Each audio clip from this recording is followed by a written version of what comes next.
જૂનાગઢ મનપામાં હિસાબી ગોટાળો, જનરલ બોર્ડમાં લાખોની તફાવતથી તંત્ર બેનકાબ।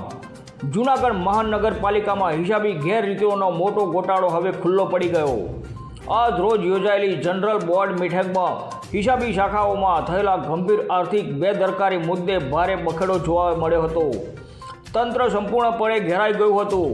ઓડિટ રિપોર્ટમાં સ્પષ્ટ રીતે સામે આવ્યું છે કે વર્ષ 2020-21 દરમિયાન બેંક પાસબુક અને કેશબુક વચ્ચે નિયમિત રિકન્સિલિએશન કરવામાં આવ્યું નથી। નિયમોને ખુલ્લેઆમ અવગણતા હિસાબોમાં ગેરવ્યવસ્થા ફેલાઈ રહી છે, જેના કારણે લાખોની તફાવત ઊભી થઈ છે। આંકડાઓમાં ચોંકાવનારા છે। રેકોર્ડ બતાવે બેંક બેલેન્સ અંદાજે 11.99 લાખ છે, જ્યારે વાસ્તવિક પાસબુક બેલેન્સ માત્ર 9.63 લાખ બતાવે છે। એટલે કે 1.56 લાખથી વધુનો સ્પષ્ટ તફાવત હોવા છતાં કોઈ જવાબદાર અધિકારી પાસે તેનો યોગ્ય જવાબ નથી।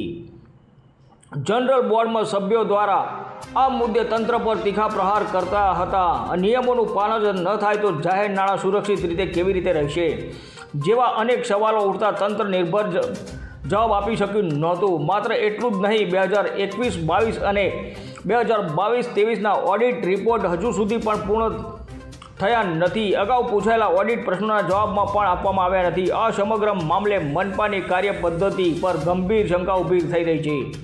આ રીતે સતત બેદરકારી અને ગેરવ્યવસ્થાના કારણે ભવિષ્યમાં વધુ મોટા આર્થિક ગોટાળાની શક્યતા વ્યક્ત કરવામાં આવી રહી છે। બેઠકમાં તંત્રને તાત્કાલિક જવાબદારી નક્કી કરી કડક કાર્યવાહી કરવાની માંગ ઉઠી છે। રિપોર્ટર જગદીશ યાદવ, જૂનાગઢ। આપણે જોઈએ કે જૂનાગઢ મહાનગરપાલિકાનું છેલ્લે 2021માં છેલ્લું ઓડિટ થયું હતું, એ સરકાર દ્વારા કરવામાં આવ્યું હતું। ત્યારબાદ આપણે જોઈએ કે દર વર્ષે ઓડિટ થઈ જવું જોઈએ। જ્યારે ઓડિટ 2021-22, 22-23, 23-24નું આખું 3 વર્ષનું ઓડિટ બાકી છે। ઓડિટ બાકી હોય એથી જે મહાનગરપાલિકાનો વહીવટ છે એ બાબતે સ્પષ્ટતા નથી થતી કે કઈ રીતનો વહીવટ ચાલે છે, શું ખામીઓ છે, તો ઓડિટ દ્વારા એ સુધારી શકાય। પરંતુ આપણે જોઈએ કે સરકારનું ઓડિટ તો 3 વર્ષનું બાકી છે, પણ મહાનગરપાલિકાએ જે દર વર્ષે જે ઓડિટ કરીને જેટલા 60 કોર્પોરેટર છે એને અહેવાલ આપવાના હોય એ પણ નથી છેલ્લા 3 વર્ષથી આપેલા। એટલે આપણે જોઈએ કે કેટલી હદે ભયંકર ભ્રષ્ટાચાર ચાલી રહ્યો હોય, કારણ કે ઓડિટ ન થાય એનું માત્ર એકને એક કારણ છે કે ભ્રષ્ટાચાર, કારણ કે ઓડિટ થાય તો તમામ બાબતો સામે આવે।